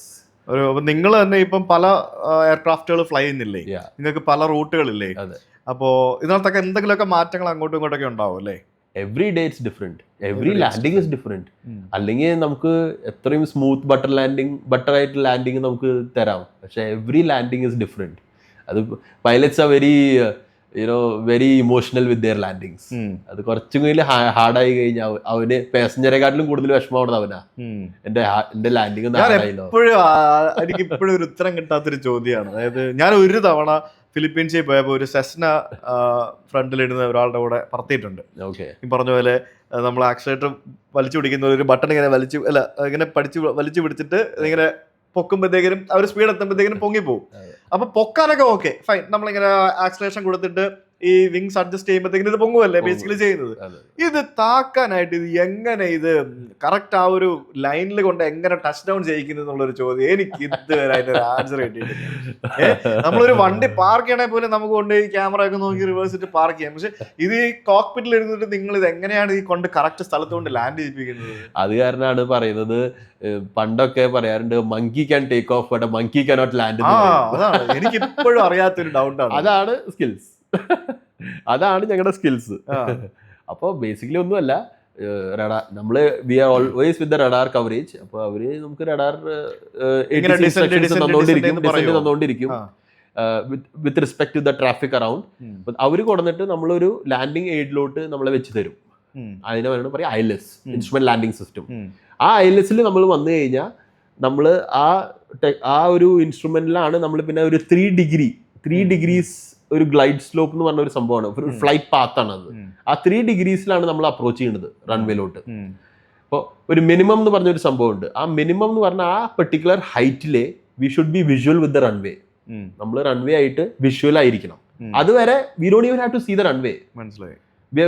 Because we are flying with instruments. പക്ഷെ ആ particular height which is called as a minimum, ആ മിനിമമിൽ we should be visual with the runway. Then you have to fly manually the aircraft and you have to come and land. Okay. And that is skills. അപ്പോൾ ഈ hard landing ഒക്കെ വരുന്നതെന്ന് വെച്ച് കഴിഞ്ഞാൽ it is not only because of bad skills of the pilot. There are a lot of factors involved. Sometimes weather is there, tailwinds is there, high field elevation airport. ഇപ്പോൾ ബാംഗ്ലൂരൊക്കെ നിൽക്കുന്നത് 3000 അടി മുകളിലാണ്, ഇവിടെ കൊച്ചി നിൽക്കുന്നത് 40 അടി മുകളിലാണ് from the mean sea level. അപ്പോൾ 3000 അടി മുകളിൽ എന്ന് വെച്ച് കഴിഞ്ഞാൽ in order to maintain that lift of the aircraft has to fly faster. അപ്പോൾ ഈ pilot reaction time has to be faster. അപ്പോൾ അത് കാരണമാണ് സംടൈംസ് ഇൻ ബാംഗ്ലൂരൊക്കെ നമ്മൾ ചെന്ന് ലാൻഡ് ചെയ്യുമ്പോൾ പെട്ടെന്ന് ഇടിച്ചിറങ്ങണ പോലെയൊക്കെ തോന്നണേ. So that's how it is. അതുപോലെ തന്നെ ഈ റൺവേയുടെ സ്മൂത്ത്നെസ് ഒക്കെ ഇതിനെ അഫക്ട് ചെയ്യില്ലേ? ഓഫ് കോഴ്സ് റൺവേ മെയിൻ്റെനൻസ് ആയിട്ടുള്ള സമയമാകുമ്പോഴത്തേക്കിനും every runway has got certain standards which has to be maintained. അല്ലെങ്കിൽ DGC അവരെ ഡൗൺഗ്രോഡ് ചെയ്യും. So it will be maintain. Runway is not a problem. പക്ഷേ the approach of the aircraft is what matters. അപ്പോൾ you have to be really experienced. Experience pilots will even experience pilots can have hard landing. പക്ഷേ it is all skill based job. പിന്നെ വലിയ വിമാനങ്ങൾ കുറച്ചും കൂടെ smooth ആയിട്ട് land ചെയ്യത്തില്ലേ? എനിക്ക് അങ്ങനെ ഫീൽ ചെയ്തിട്ടുണ്ട്. ചെറിയ വിമാനങ്ങളിലാണ് സത്യം പറഞ്ഞാൽ പേടിയാവുന്നത്. ഈ ATR കയറി ഇരുന്ന് കഴിയുമ്പോഴത്തേക്കും 320 ഒരു ടർബുലൻസ് ഒക്കെ വന്നു കഴിയുമ്പോൾ പേടിയാവും. വലിയ വിമാനങ്ങൾ നമുക്ക് അത്രയും പേടിയാവില്ല. വലിയ വിമാനങ്ങൾ ജനറലി ആർ മോർ സ്റ്റേബിൾ. അതെ, ബിക്കോസ് ദേ ആർ ഹ്യൂജ്. അവര് the amount of lift they are producing is very high. അപ്പൊ അങ്ങനെ ഇരിക്കുമ്പോൾ and plus the experience of those pilots with compare to narrow body aircraft, ചെറിയ വിമാനങ്ങൾ is more. നമ്മൾ അത്രയും experience ആയതിനു ശേഷം മാത്രമേ അതിനകത്ത് പൈലറ്റ് ആവുള്ളൂ. എമിറേറ്റ്സിന്റെ ഒരു പൈലറ്റ് ഒക്കെ ആവണമെങ്കിൽ ഒരിക്കലും CPL വെച്ചിട്ട് ആവാൻ പറ്റത്തില്ല. You need minimum ATPL. CPL വെച്ചിട്ട് നമുക്ക് ജോലി പോലും കിട്ടില്ല അതിനകത്ത്. എമിറേറ്റ്സ് ഒക്കെ യൂസ് ചെയ്യുന്നത് 777 380 ഒക്കെ അല്ലേ. അപ്പൊ generally those experience pilots are more experience. ചെറിയ വിമാനങ്ങളൊക്കെ പഠിച്ചിട്ട് എന്നിട്ട് വലുത് തരാം അല്ലേ, അത് കഴിഞ്ഞിട്ട് ഇവിടെ വന്നാൽ മതി. അങ്ങനെയാണ് ജനറലി ചെയ്യുന്നത് അല്ലേ കൂടുതലും. വൈഡ് ബോഡി എന്ന് വെച്ച് കഴിഞ്ഞാൽ Airbus other than 320, 321, wider body 330, 340, 380, 350, ഇതൊക്കെ those aircrafts will be having more number of experienced pilots.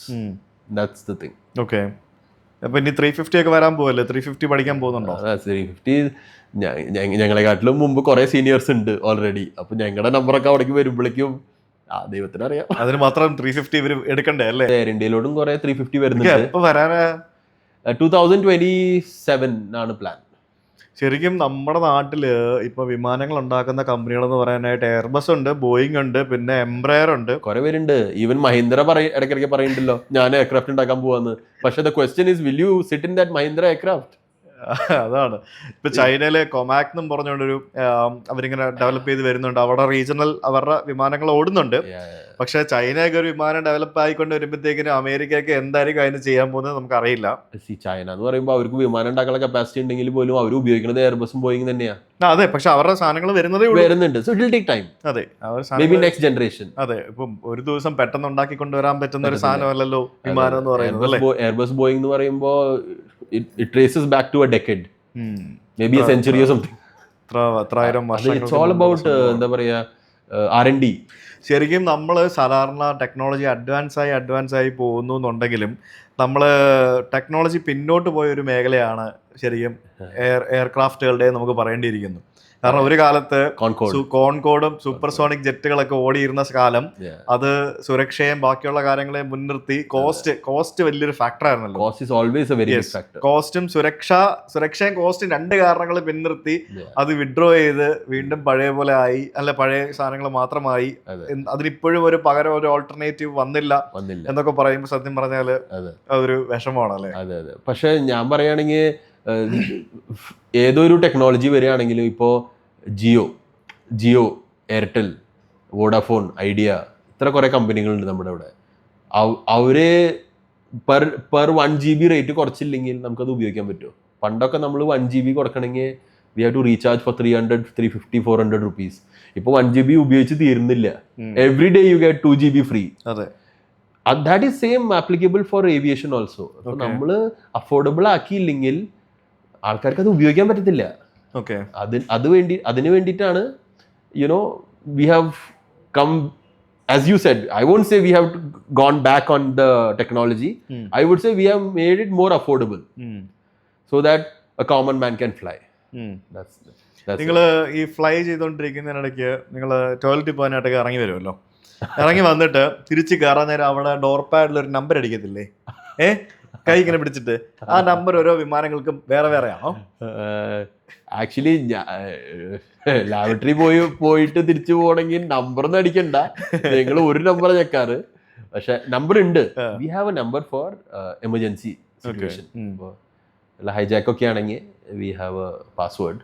അത് അടിച്ചു കഴിഞ്ഞാൽ അത് ഓരോ വിമാനങ്ങൾക്കും വേറെ വേറെ ആയിരിക്കുമോ അതോ കോമൺ ആയിരിക്കുമോ?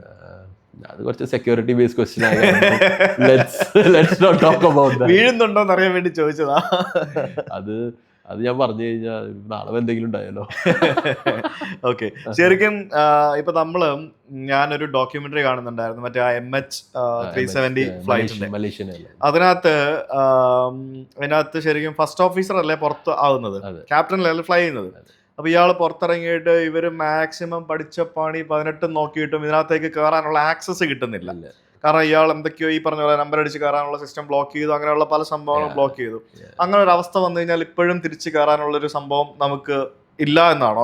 സെക്യൂരിറ്റി ഉണ്ടേ പറയണ്ട, ലൈക്ക് ഉണ്ടോ? The priority is with the person sitting inside. ആണല്ലേ? പുള്ളിക്ക് അത് കൺട്രോൾ ചെയ്യാം. പുള്ളി വിചാരിച്ചാല് even if you put that code, the person sitting inside can control it. ആണല്ലേ? പുള്ളി ബാർ ചെയ്യുകയാണെങ്കിൽ യു കനോട്ട് ഓപ്പൺ ഇറ്റ്. ആണല്ലേ? ശരിയാണ്. ഇപ്പം ആരാണ് എന്തിനാണെന്നുള്ള അറിയില്ലല്ലോ. അങ്ങനെയുള്ള പല കാര്യങ്ങളുണ്ട്. ഇത് വളരെ സെൻസിറ്റീവായ ഒരു ഫീൽഡാണ്. അപ്പോൾ ഞങ്ങളുടെ കമ്പനിയിലൊക്കെ കോക്പിറ്റിൽ എഴുതി വെക്കുന്നുണ്ടാവും, the flying is a very serious business, please keep your worries away. നമ്മൾ നമ്മുടെ വീട്ടില് ഭാര്യയായിട്ട് ഇപ്പോൾ തല്ലുകൂടിയിട്ട് ഈ ഫ്ലൈങ്ങിന് പോയി കഴിഞ്ഞാൽ ചിലപ്പോൾ we might not have a good day. So when you enter inside the cockpit you should be a different person. Because 100-200 ആൾക്കാരാണ് പിന്നിലിരിക്കുന്നത്, നോബിൾ സോൾസ്. ശരിക്കും മലേഷ്യൻ എയർലൈൻസ് വിമാനത്തിന് എന്തായിരിക്കും സംഭവിച്ചിട്ടുണ്ടാവും ആസ് പെർ യുവർ വിഷൻ? കാരണം പല ആൾക്കാരും ഒരു ഇമാജിനറി കാര്യങ്ങൾ പറയുന്നേ ഉള്ളൂ, അതൊന്നും പ്രൂവ് ചെയ്തിട്ടില്ല ഇതുവരെ ആരും. See, there are a lot of diplomacy, when it comes to such things. There are a lot of things which is not published or broadcasted. അത് ഇപ്പോൾ മേ ബി ഇപ്പോൾ ഞങ്ങളിപ്പോൾ ഒരു ഫ്ലൈറ്റ് കൊണ്ട് പോകുമ്പോൾ we get lot of documents. അപ്പോൾ ഈ particular FIR-ൽ ഞങ്ങൾ മിസൈൽ ലോഞ്ച് ഉണ്ടാവും, ഈ സമയത്ത് മിസൈൽ ലോഞ്ച് ഉണ്ടാവും, ഈ സമയത്ത് എന്തെങ്കിലും വെപ്പൺ ടെസ്റ്റിംഗ് ഉണ്ടാവും. അങ്ങനെ എന്തെങ്കിലും ഡോക്യുമെൻറ്റഡ് വല്ല കാര്യങ്ങളുള്ള സമയത്താവും ചിലപ്പോൾ ആ എയർക്രാഫ്റ്റ് അതിൽ കൂടെ ഫ്ലൈ ചെയ്തിട്ടുണ്ടാവുക. ഓർ മേ ബി വല്ല വെതറോ എന്തെങ്കിലും വേറെ എന്തെങ്കിലും റീസൺ കാരണം ആ ഡെസിഗ്നേറ്റഡ് ട്രാക്കിൽ നിന്ന് ഡീവിയേറ്റ് ആയിട്ടുണ്ടാവുക. ചിലപ്പോൾ വല്ല മിസൈൽ ലോഞ്ചോ വല്ല വെപ്പൺ ടെസ്റ്റിംഗ് സമയത്ത് അത് അതിന്റെ വഴിയിൽ വന്നിട്ടുണ്ടാവും. ചിലപ്പോൾ നോട്ടാൻ കിട്ടില്ലേ? നോട്ടാം കിട്ടും, വി ഹാവ് നോട്ടാം. പക്ഷേ ഈ പറഞ്ഞ പോലെ when there is a weather deviation you have to avoid that weather. നമുക്ക് വെദറിനുള്ളത് കയറാൻ പറ്റില്ല. ഇപ്പോൾ കഴിഞ്ഞ ദിവസം ഞങ്ങളുടെ കമ്പനിയിൽ ഒരു ശ്രീനഗർ ഫ്ലൈറ്റില് പ്രശ്നം ഉണ്ടായി. പാകിസ്ഥാൻ അവർ പറഞ്ഞു ഇവിടെ വരാൻ പറ്റില്ല എന്ന് പറഞ്ഞു. പക്ഷെ when there is a whether you have to go to an airspace which is not giving you access also because lives are at stake. Appo it can be anything. സമയത്ത് പാകിസ്ഥാന്റെ എയർ സ്പേസിലോട്ട് പോയി കഴിഞ്ഞാൽ അമ്മ വെടിവെച്ചെടുത്തില്ലേ? വെടിവെച്ച് വീഴ്ത്തും. പക്ഷേ as per the ICAO, International Civil Aviation Organization, you cannot put a civil aircraft down just like that. പക്ഷെ അങ്ങനെ എല്ലാ നിയമങ്ങളും നോക്കുന്ന രാജ്യമല്ലല്ലോ പാകിസ്ഥാൻ. അതല്ല അവര് പാകിസ്ഥാനെക്കാട്ടിലും അവര് വിശ്വാസം വെദറിനോട് കാണിച്ചത്. ശരിക്കും ആ ഫ്രണ്ട് ഒക്കെ ഡാമേജ് ആവുന്ന രീതിയിലൊക്കെ സംഭവിക്കുമല്ലേ? അത്രയൊക്കെ സിവിയർ ഇതുണ്ടാവോ? ഹെയിൽ സ്റ്റോൺസ് എന്ന് പറഞ്ഞ സംഭവമില്ലേ? ഹെയിൽ സ്റ്റോൺസ് എന്ന് പറഞ്ഞു കഴിഞ്ഞാൽ സംഭവം ദേ ആർ വെരി ഹെവി ആണല്ലേ. ഇപ്പോ if you look at kinetic എനർജിന്റെ ഫോർമുല എന്താ? 1/2 mv². Kinetic energy. അപ്പോ aircraft is coming in a velocity, hailstone is coming in a velocity. Appo that gets added. Appo mass of the aircraft plus mass of the hailstone plus velocity of the aircraft, velocity of the hailstone, it gets added. Appo athriyum kinetic energy ആണ് അവിടെ produce ആവുന്നത്. അത് കാരണമാണ് ആ ഒരു damage ഒക്കെ നമുക്ക് കാണാൻ പറ്റിയത്. ഓക്കെ, നിങ്ങളുടെ ഒരു കാഴ്ചപ്പാടിൽ ഈ ഏവിയേഷൻ ഇൻഡസ്ട്രിയുടെ ഒരു ഫ്യൂച്ചർ എന്തായിരിക്കും? Like not in terms of ആൾക്കാരുടെ ഉപയോഗം, in terms of technology. In terms of technology earlier and all എന്ന് വെച്ച് കഴിഞ്ഞാൽ we used to have a flight navigator on board. It was not a 2-man cockpit, it was a 3-man cockpit. മൂന്നാമത്തെ ഒരാൾ പോലും ഉണ്ടായിരുന്നു. പുള്ളിയാണ് നമുക്ക് flight engineer പോലെ തേർഡ് പേഴ്സൺ ആയിട്ട് ഇരുന്നായിരുന്നത്. ഇപ്പോൾ എന്ന് വെച്ച് കഴിഞ്ഞാൽ we just have 2 people. അപ്പോൾ ഇനി may be will have only 1 person. They might remove a co-pilot and only a captain will come.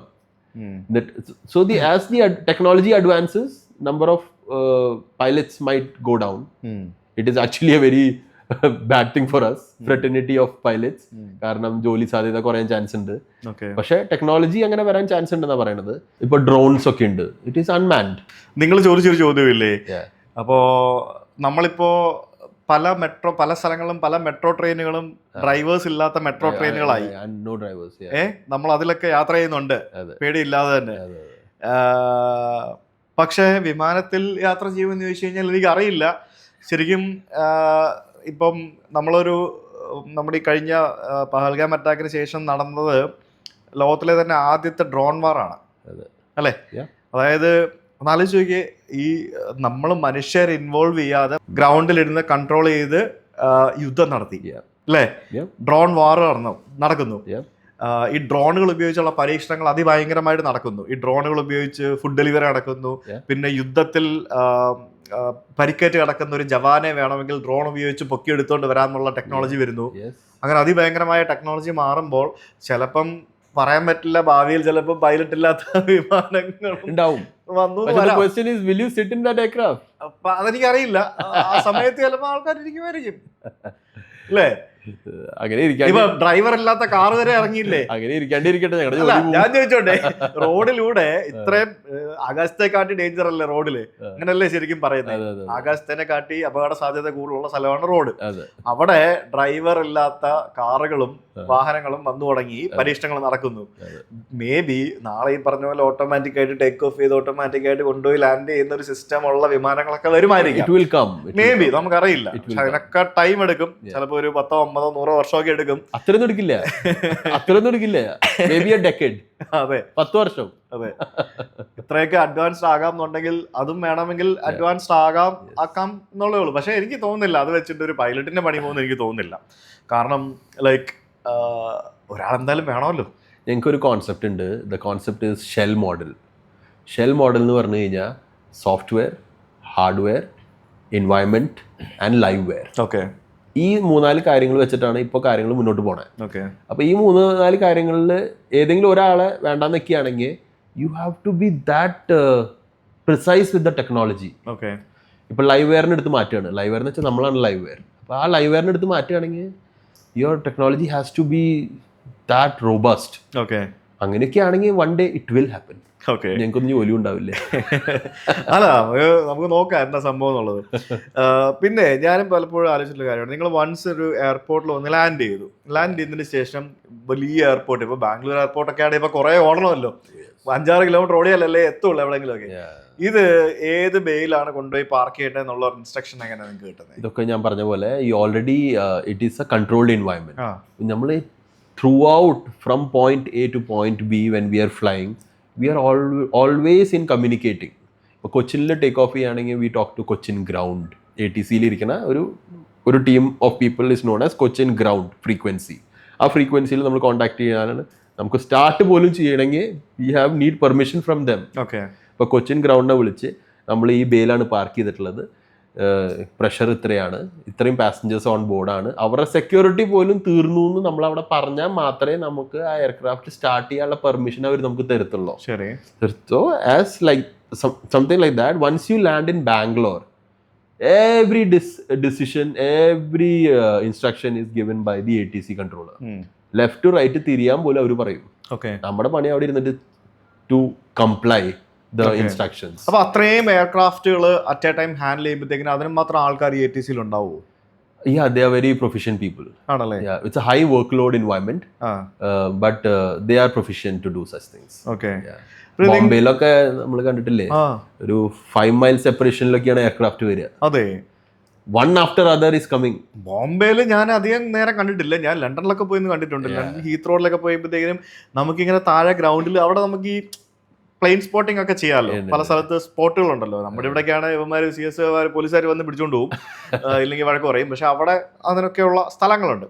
അപ്പോൾ അവിടെ നമ്മളിങ്ങനെ നോക്കുമ്പോഴത്തേക്കിനും കാണാം ഒരെണ്ണം കൊണ്ട് വരും, അതിന്റെ പുറകെ വേറെ ഇങ്ങനെ എല്ലാം ഇങ്ങനെ ഒരു 5-6 ലൈനിൽ ഇങ്ങനെ വരുന്ന നമുക്ക് കാണാൻ സാധിക്കും. അപ്രോച്ചിലുണ്ടാവും, ഇങ്ങനെ വരുന്ന കാണാൻ സാധിക്കും. ഇതിങ്ങനെ ഒരെണ്ണം ലാൻഡ് ചെയ്തിട്ട് അതിനിടയ്ക്കോ ടേക്ക് ഓഫ് ചെയ്യാൻ വേണ്ടി വേറെ റെഡി ചെയ്യാൻ നിൽപ്പുണ്ടാവും. ഈ ഗ്യാപ്പിലായിരിക്കും ഇവൻ ടേക്ക് ഓഫ് ചെയ്തത്. ഇവൻ എങ്ങനെ ഡിലേ ആയി കഴിഞ്ഞാൽ അവനല്ലേ പ്രയോറിറ്റി, വരുന്നവനല്ലേ ലാൻഡിങ് എയർക്രാഫ്റ്റിനല്ലേ പ്രയോറിറ്റി. അപ്പൊ അവൻ ഇങ്ങനെ കിടപ്പുണ്ടാവും. ഇതൊരു ഭയങ്കര സംഭവമാണ്. ഈ എയർക്രാഫ്റ്റുകൾ ഇപ്പം നമുക്കിപ്പോൾ പല എയർക്രാഫ്റ്റുകളും ഓൾമോസ്റ്റ് ഒരു 900+ km/h സ്പീഡിലല്ലേ ക്രൂസ് ചെയ്യുന്നത്. ഇവൻ ലാൻഡ് ചെയ്യാൻ പോകുമ്പോൾ ഇതിന്റെ സ്പീഡ് എത്രയായിരിക്കും? ലാൻഡ് ചെയ്യാൻ പോകുമ്പോൾ we have to come down. The speed will come down, it will be less. അതിനാണ് we have got flaps. Okay, ഇപ്പോൾ നോർമൽ ഒരു എയർഫോയിൽ ആണെങ്കിൽ, നമ്മൾ വിങ്സ് ആണെങ്കിൽ അതിൽ ഫ്ലാപ്സ്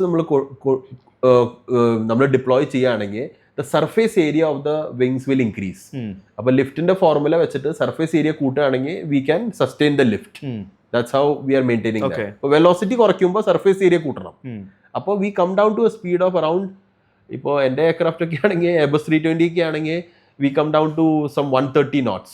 130 knots എന്ന് പറയുമ്പോൾ ഒരു 250 km/h. ആ സ്പീഡിലാണ് ലാൻഡ് ചെയ്യുന്നത്. ടേക്ക് ഓഫ് ചെയ്യുന്ന സ്പീഡ് എത്രയായിരിക്കും? ടേക്ക് ഓഫ് സ്പീഡ് ആണെങ്കിൽ we might come down to maybe 300 km/h. അതിലായിരിക്കും ടേക്ക് ഓഫ് ചെയ്യുന്നത്. സ്റ്റാർട്ട് ചെയ്തിട്ട് once we reach that speed, you can pull the stick and you can go up. Okay, അത്രയും സ്പീഡിലാണ് ഇവൻ വന്ന് ലാൻഡ് ചെയ്യുന്നത്. ലാൻഡ് ചെയ്തിട്ട് നിങ്ങൾ ശരിക്കും ബ്രേക്ക് ചവിട്ടുവാണോ ചെയ്യുന്നത്? എങ്ങനെയാ അകത്ത് ചവിട്ടുവാണോ? എങ്ങനെയാ ഇതിന്റെ ലൈക്ക് പിടിച്ചു നിർത്തുന്നത് എങ്ങനെയാ? അതെങ്ങനെയാന്ന് വെച്ച് കഴിഞ്ഞാൽ നമ്മള് we are transitioning from air to ground. Okay, അപ്പൊ നമ്മള് താഴത്തേക്ക് വരുന്നത് എത്ര സ്പീഡിലാ. അപ്പൊ നമ്മൾ കറക്റ്റ് ടൈമിൽ ആ റേറ്റ് ഓഫ് ഡിസെന്റ് കുറച്ചില്ലെങ്കിൽ we are actually hitting the ground. അതാണ് ഈ ഹാർഡ് ലാൻഡിങ് സമയത്ത് നമ്മൾ ചെയ്യാ. ഇടയ്ക്ക് വീക്ക് ഫ്ലെയർ എന്നൊക്കെ പറയും, ഞങ്ങളുടെ ഏവിയേഷൻ ടേംസ് ആണ്. ഫ്ലെയർ ചെയ്യണം എന്ന് പറഞ്ഞു കഴിഞ്ഞാൽ ഒന്നുമല്ല, we are basically breaking the rate of descent. അപ്പോൾ നമ്മൾ വരുമ്പോൾ ഒരു 800 feet/minute നമ്മൾ ഡിസെൻഡ് ചെയ്യണത്. 800 feet/minute.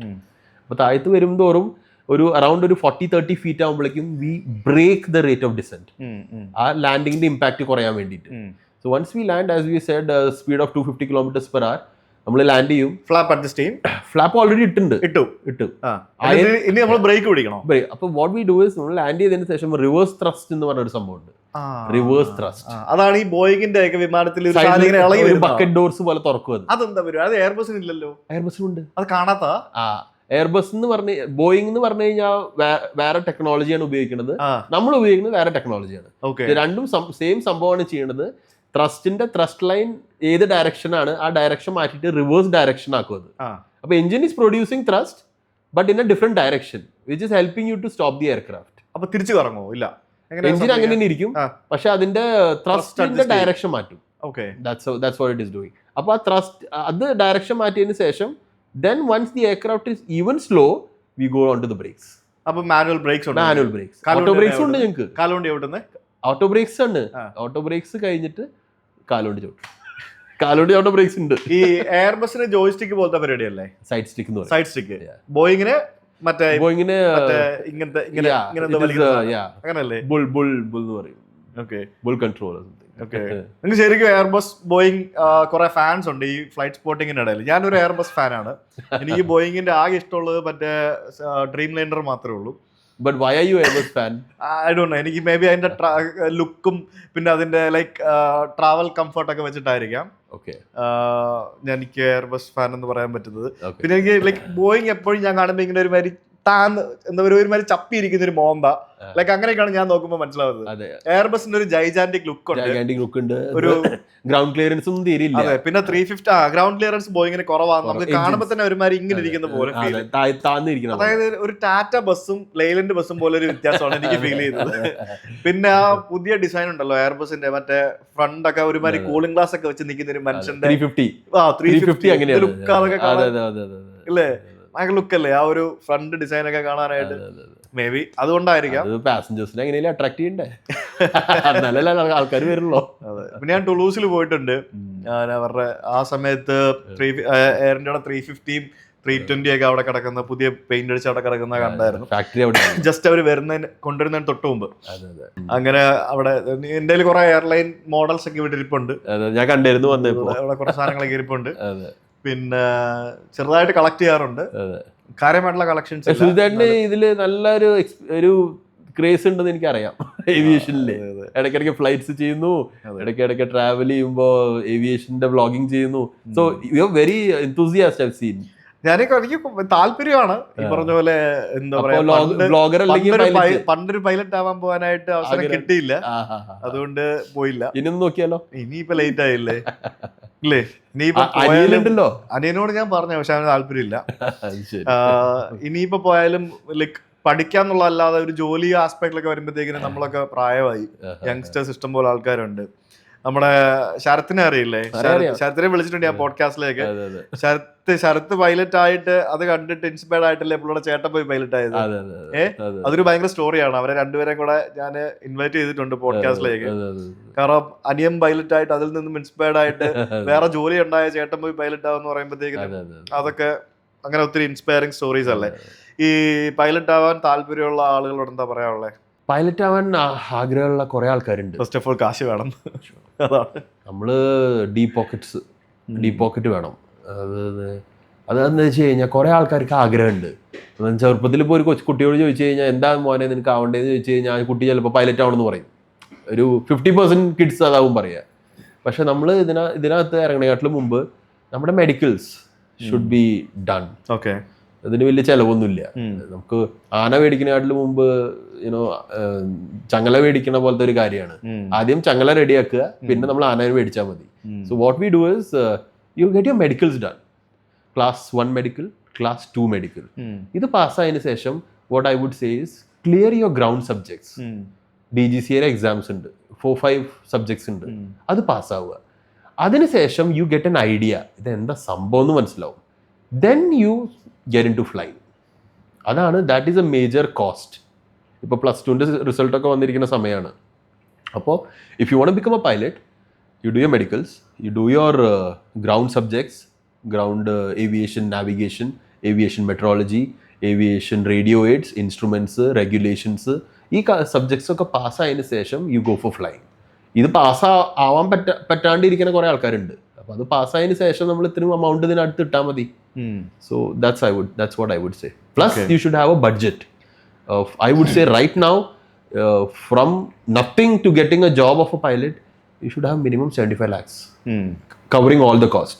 അത് ഇന്ത്യയിലൊക്കെ പഠിക്കണമെങ്കിൽ പിന്നെ എക്സ്പെൻസീവ് ആവില്ലേ? അല്ല, ആണോ? I would say 75 lakhs abroad ആണെങ്കിലും ഇന്ത്യയിലാണെങ്കിലും സെയിം. ഇന്ത്യയിലെ ഒരു പ്രശ്നം എന്ന് വെച്ച് കഴിഞ്ഞാൽ India has got very limited infrastructure. അപ്പോൾ ടൈം കൂടുതൽ പിടിക്കും. in aviation, we generally, among our people, we say, in our fraternity, we say, you should be at the right place at the right time. നമുക്ക് ഇത്രയും എയർപോർട്ടുകൾ ഉണ്ടായിട്ടും എന്തുകൊണ്ടാണ് നമുക്ക് ഇത്രയും proper ആയിട്ടുള്ള ഫ്ലൈയിങ് സ്കൂൾസ് ഇല്ലാത്തത്? ഇപ്പൊ കേരളത്തിൽ ട്രിവാൻഡ്രത്ത് മാത്രമല്ല ഒരു ഫ്ലൈയിങ് സ്കൂൾ ഉള്ളൂ. ട്രിവാൻഡ്രത്ത് ഉണ്ട്. ഫ്ലൈയിങ് സ്കൂളിന്റെ ഒരു പ്രശ്നം എന്ന് വെച്ച് കഴിഞ്ഞാൽ again you need huge investments. അപ്പൊ ഇത്രയും ഇൻവെസ്റ്റ്മെന്റ് ചെയ്തിട്ട് ഒരു ബിസിനസ് ചെയ്യാൻ ഒരു ഗ്രൂപ്പ് റെഡി ആവണമെങ്കിൽ ദേ ഷുഡ് ഫീൽ. ഇപ്പൊ റിലയൻസ് ഉണ്ട്, എയർലൈൻസ് തുടങ്ങാത്ത? That's a very big question. Reliance is a very big conglomerate, but they don't have an airline. Y?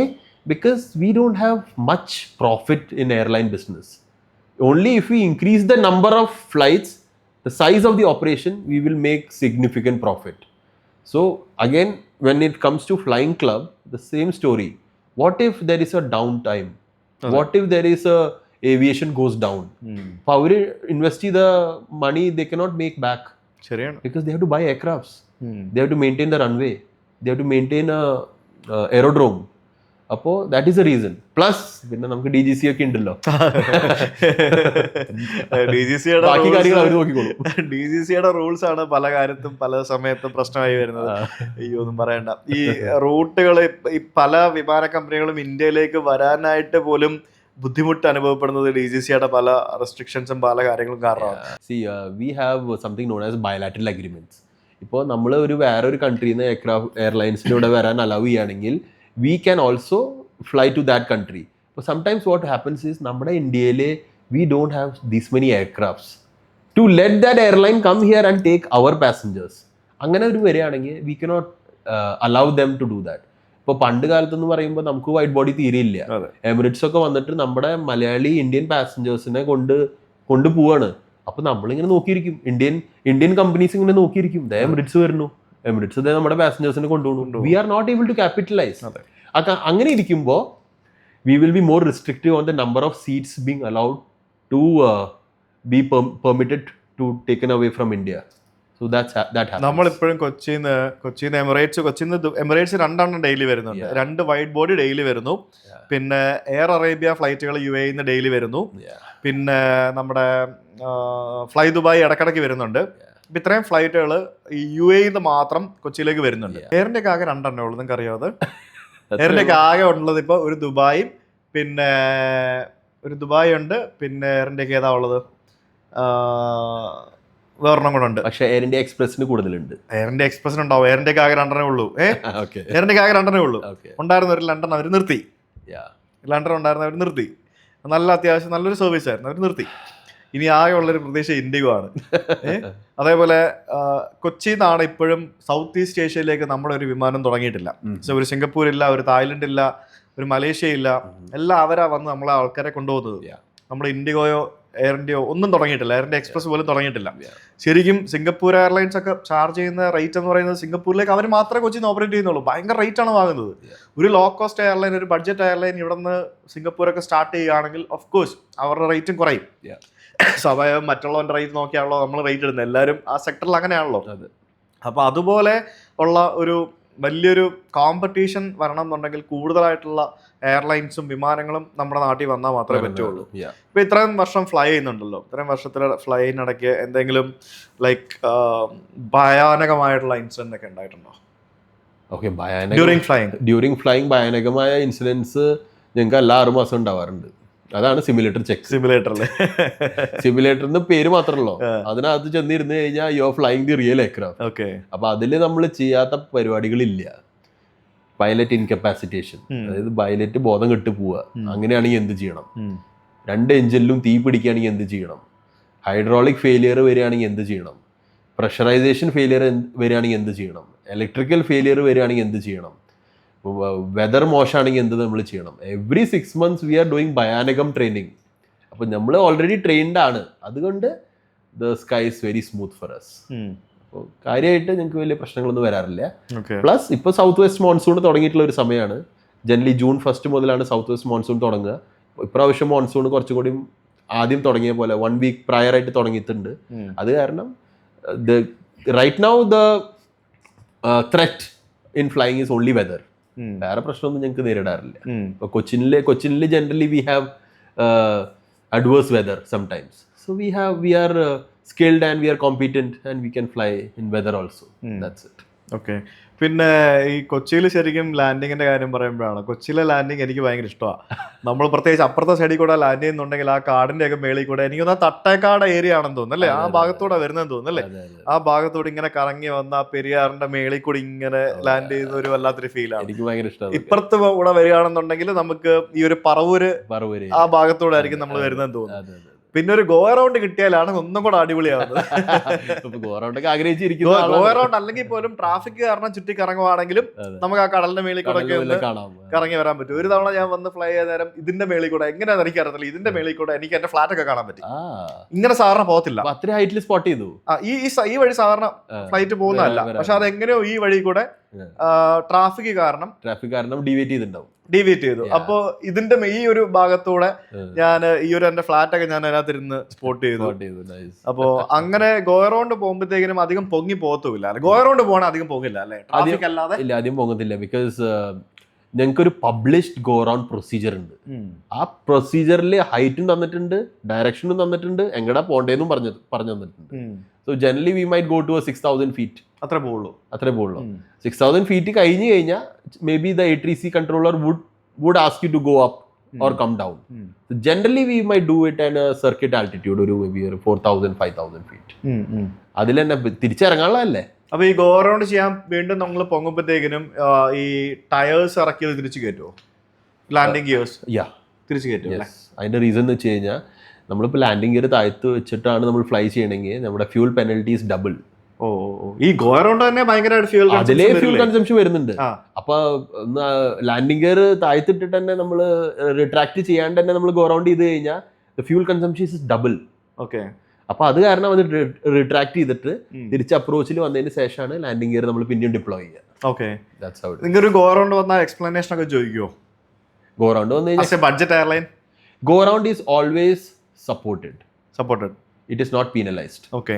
Reason, aviation is safety. Safety വെച്ചിട്ട് നമുക്ക് കോംപ്രമൈസ് ചെയ്യാൻ പറ്റത്തില്ല. Okay. Just to save money, you cannot put the lives of people at stake. Okay. ഇപ്പോ go around അടിക്കുന്നത് എന്ത് കാരണമാണ്? You are not aligned with the runway, or maybe situationally awareness നമ്മുടെ പോവാണ്, or maybe some weather or some runwayയിൽ ഇപ്പോൾ ഒരു പട്ടി കയറി വന്നു, you might have to go around. Okay. You cannot land. Okay. Wildlife activity ആണ് റൺവേയിൽ നടക്കുന്നത്. You never know. അപ്പൊ ചിലപ്പോൾ ATC പറയും, ചിലപ്പോൾ ഒരു എയർക്രാഫ്റ്റ് ഓൾറെഡി റൺവേയിൽ നിൽക്കുന്നുണ്ടാവും, നമ്മൾ കൊണ്ട് ഇറക്കി കഴിഞ്ഞ് കഴിഞ്ഞാൽ ഇറ്റ്സ് എ ബിഗ് ഡിസാസ്റ്റർ. മുംബൈയിലെ യെസ് അല്ലേ, ഒരു എയർ ഇന്ത്യ ഇൻഡിഗോ അല്ലേ ടേക്ക് ഓഫ് ചെയ്തത് പിന്നിലാണ് വന്ന് ലാൻഡ് ചെയ്തു. ശരിക്കും ഹാപ്പനിങ് ആണ്, പക്ഷെ അത് മറ്റു ടേക്ക് ഓഫ് ചെയ്യുന്നതിന് മുമ്പ് ഇവൻ ലാൻഡ് ചെയ്തെന്ന് തോന്നുന്നു അല്ലേ. ജസ്റ്റ് അറ്റപ്പറ്റായിരുന്നു അത്. അതിലെ മുന്നിലുള്ള ആള് അബോട്ട് ചെയ്ത് എന്ത് ചെയ്യും? It's A disaster. This is what it is. അപ്പൊ നമ്മൾ ഗോ അറൗണ്ട് ചെയ്തേ പറ്റുമോ? ആ സമയത്ത് ഫ്യൂൽ സേവിങ്ങും കാര്യങ്ങളും നോക്കിയിട്ട് കാര്യമില്ല.